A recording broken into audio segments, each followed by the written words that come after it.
Greetings and happy second Sunday of Advent.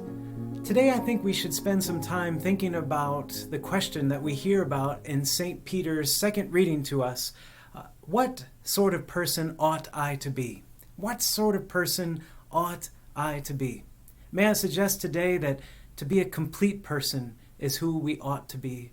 A person whose valleys of lack are filled up. A person whose mountains of weaknesses or sin have been laid low. Our psalm gives us a beautiful example of who this person might be or what type of attributes they would have. A person in whom kindness and truth have met. A person in whom justice and peace have kissed. Kindness without truth is nothing but worldly kindness. It doesn't do anything other than try to make people feel good, even for a fleeting moment. And it lacks the truth that all of us need conversion, all of us need change, all of us actually desire to be better. Truth without kindness is just plain mean.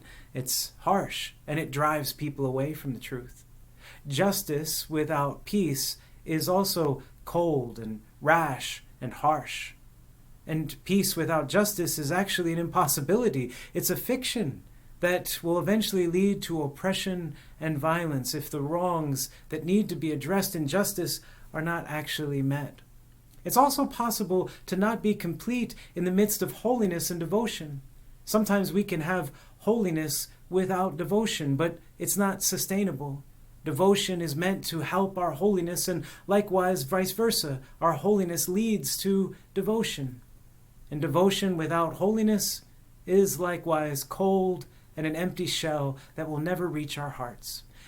In summary, brothers and sisters, we need to be like John the Baptist that we hear about in our gospel today.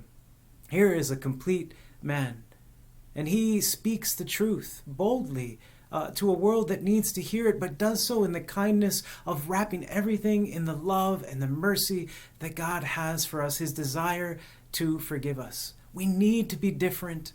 We need to be a complete person that is different than the world, in which these things are completed in us, the virtues that God desires to have for us. And it will draw people out of the world to encounter Christ, to encounter his love, to be confronted and challenged with the hard truths that we all need to hear, but in the kindness of God's mercy and forgiveness. This will lead people to grow in holiness and devotion. And I pray that all of us can do the same throughout this Advent. God bless you.